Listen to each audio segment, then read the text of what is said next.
Assalamualaikum warahmatullahi wabarakatuh. Halo teman-teman semuanya.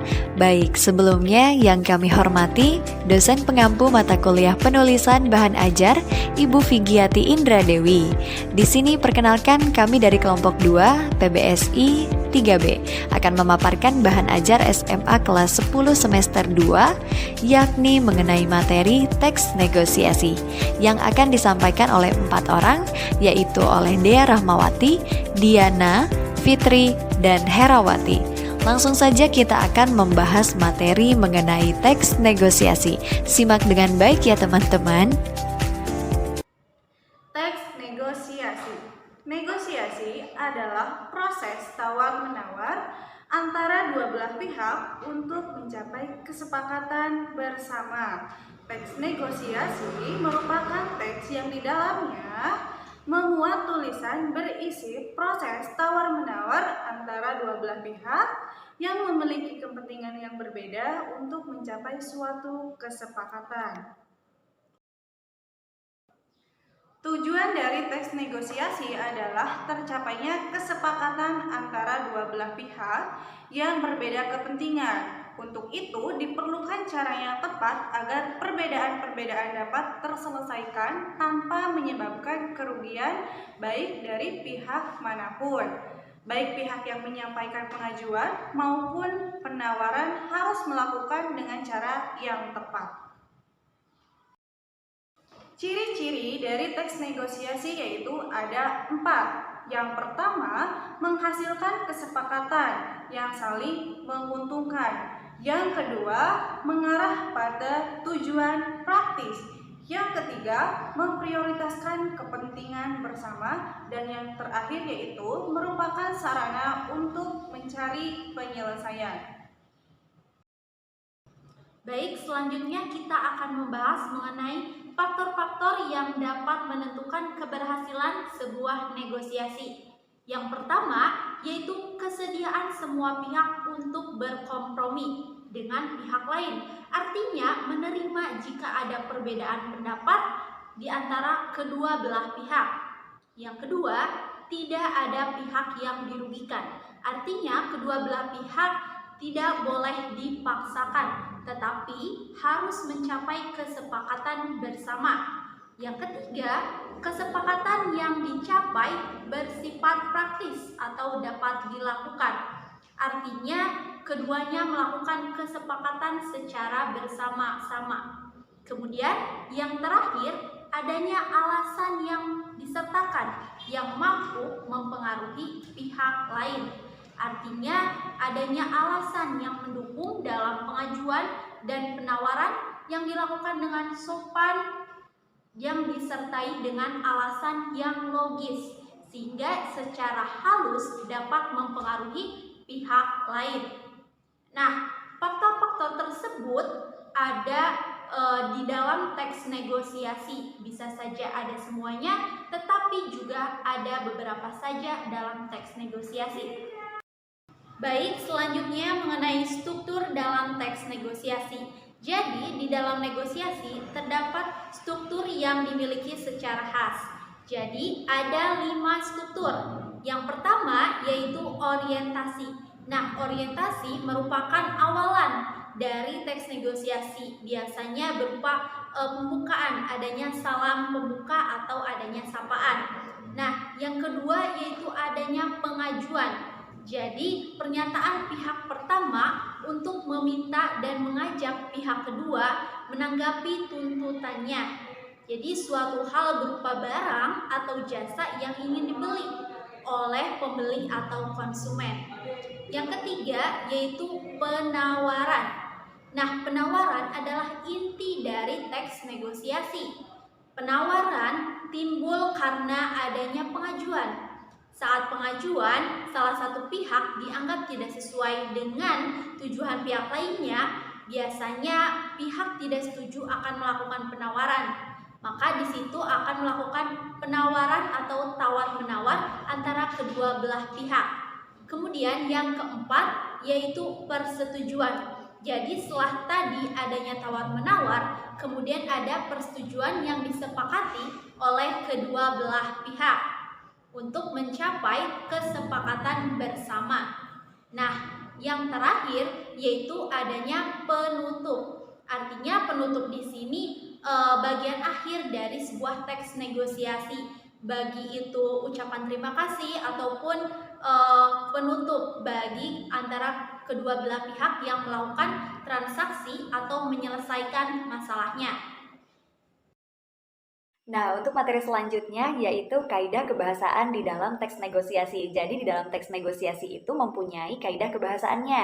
Ada 11 kaidah kebahasaan di dalam teks negosiasi. Yang pertama itu adalah bahasa persuasif. Nah, bahasa persuasif itu merupakan bahasa persuasif yang ada di dalam teks negosiasi yang di dalamnya itu mempunyai sifat bujukan atau mengajak ya, bersifat untuk mengajak. Nah, di dalam bahasa persuasif ini mempunyai contoh kalimatnya. Nah, di sini contoh kalimatnya itu seperti bagus itu Bu, cocok untuk dipakai sendiri atau untuk souvenir. Nah, itu adalah contoh kalimat dari kebahasaan atau bahasa persuasif di dalam teks negosiasi. Kedua, itu adalah kalimat deklaratif. Kalimat deklaratif itu merupakan kalimat yang di dalamnya itu merupakan sebuah pernyataan. Nah, pernyataan ini berfungsi untuk memberikan suatu informasi kepada lawan bicara kita atau memberikan suatu poin-poin penting yang harus digarisbawahi kepada lawan bicara kita. Nah, kalimat-kalimat tersebut yang menggunakan berisi tentang sebuah informasi-informasi. Di sini juga ada contohnya.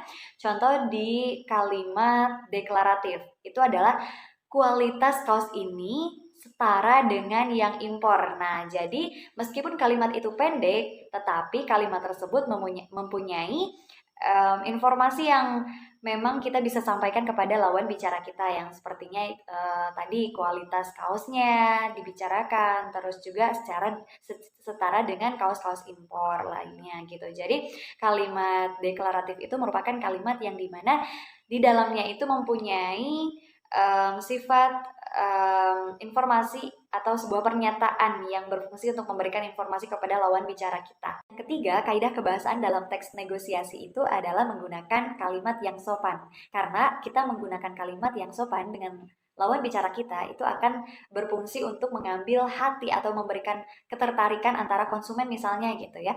Nah, di sini penting banget ketika kita menggunakan bahasa yang sopan.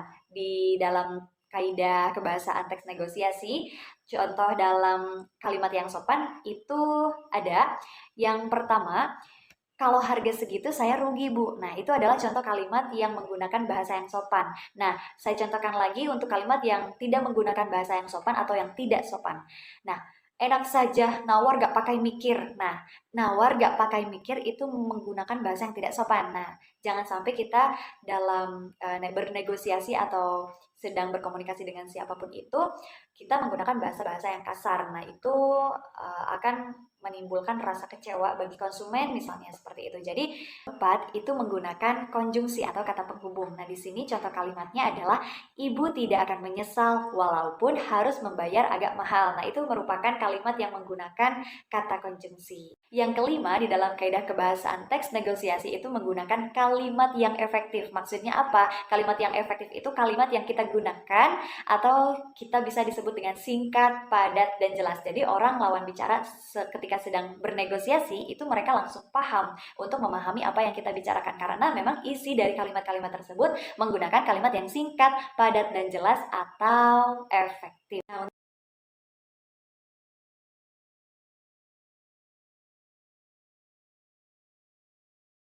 Nah, itu adalah berisi pasangan tuturan. Dalam teks negosiasi, tuturan berupa dialog. Jadi ada dua belah pihak atau dua orang yang sedang berbicara dan mendengarkan pembicaraan tersebut. Nah, untuk yang ketujuh itu bersifat memerintah dan memenuhi perintah. Contoh kalimatnya, tolong ambilkan baju yang berwarna putih itu Bu. Nah, untuk yang kedelapan itu menggunakan kata pronomina atau kata ganti seperti saya, kami, dan Anda. Itu adalah kata ganti atau kata pronomina. Untuk kaidah kebahasaan di dalam teks negosiasi yang kesembilan itu menggunakan kalimat langsung. Nah, kalimat langsung itu contoh kalimatnya adalah, Bu, apakah ada nomor sepatu sekian? Nah, itu adalah merupakan contoh kalimat dari kata langsung atau kalimat langsung di dalam teks negosiasi. Yang ke-10 itu menggunakan kalimat yang menyatakan kesepakatan atau tidak. Nah, penting sekali di dalam bernegosiasi itu kita untuk memberikan kesepakatan, karena untuk mencapai suatu tujuan itu harus ada kesepakatan. Nah, contoh di dalam kalimat kesepakatan itu seperti, baik Bu, akan membeli berapa buah? Nah, itu adalah contoh kalimat kesepakatan, karena untuk menanyakan perihal berapakah buah yang akan dibeli, jadi ada kejelasan di dalam kalimat tersebut. Itu merupakan kalimat dari contoh teks atau kalimat kesepakatan. Dan yang terakhir, yang ke-11 itu menggunakan kalimat perbandingan. Maksudnya di sini kalimat perbandingan itu adalah kalimat yang berisi perbandingan. Seperti contoh kalimatnya adalah bulan lalu harganya 70.000, tetapi bulan sekarang harganya naik jadi 75.000. Nah, itu adalah contoh dari kalimat perbandingan di dalam bernegosiasi seperti itu. Baik, selanjutnya ada cara bernegosiasi yang baik. Yang pertama, pendapat yang dikemukakan disertai dengan alasan, fakta, dan contoh yang jelas. Yang kedua, pendapat yang dikemukakan disampaikan dengan lancar, jelas, dan sopan.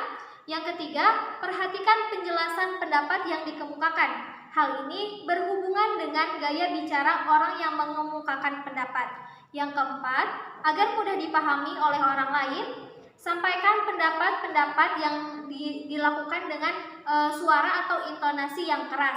Yang kelima, berbicaralah dengan sopan dan bijaksana saat menyampaikan pendapat. Dan yang terakhir, jangan mempertahankan pendapat dengan cara yang ngotot.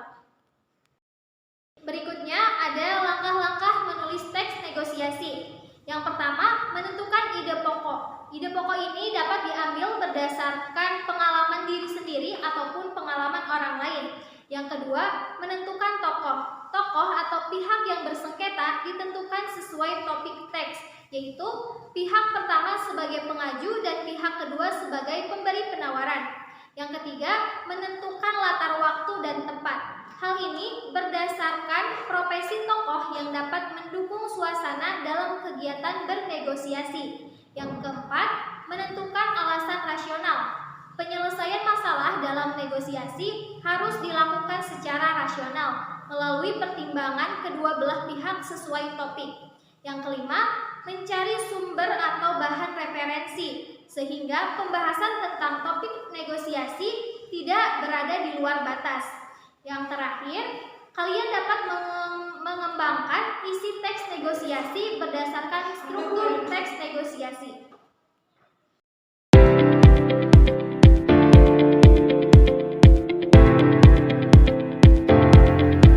Jual beli di pasar daging. Di sebuah pasar tradisional, Bu Heri mau membeli daging di salah satu lapak langganannya. Selamat pagi, Bu Heri. Wah, sudah belanja macam-macam ya? Iya Bu, nanti sore akan ada arisan. Jadi hari ini masak agak lebih banyak dibanding biasanya. Oh, ini kebetulan dagingnya segar-segar, Bu. Baru sampai subuh tadi, belum kena freezer. Ibu Heri mau daging apa? Kambing apa sapi? Sapi sajalah Bu, tidak berani makan daging kambing. Suami saya sedang naik tensinya, bisa gawat kalau makan daging kambing. Nah, ini Bu, silahkan pilih mau bagian mana, paha atau iga? Kalau paha sekilonya berapa Bu? Masih sama Bu seperti kemarin, 110.000. Kalau iga? Buat Bu Heri saya berikan diskon saja, 105.000 untuk 1 kilo iga. Kalau begitu saya ambil daging bagian paha 1 kilogram, 1 kilogram juga bagian iga. Tetapi harganya boleh kurang ya? Kan saya sudah beli banyak. Ya sudah, khusus untuk Ibu semuanya saya berikan harga 210.000 saja. Terima kasih Bu, bonus tulang juga ya Bu. Saya hendak membuat kaldu. Siap Bu Heri, pokoknya beres. Terima kasih Bu. Ini Bu, sudah saya pisahkan iga dan paha, semuanya 210.000. Terima kasih Bu, ini uangnya. Pas ya. Terima kasih Bu. Ya Bu, sama-sama. Baik, selesai sudah penjelasan mengenai materi teks negosiasi. Semoga bisa dipahami dan dapat bermanfaat bagi kita semuanya, dan khususnya dapat bermanfaat bagi siswa-siswi tingkat SMA kelas 10 sebagai bahan ajar pendukung dalam proses pembelajaran. Sekian dari kelompok 2, mohon maaf apabila ada kesalahan ataupun kekurangan. Terima kasih. Wassalamualaikum warahmatullahi wabarakatuh.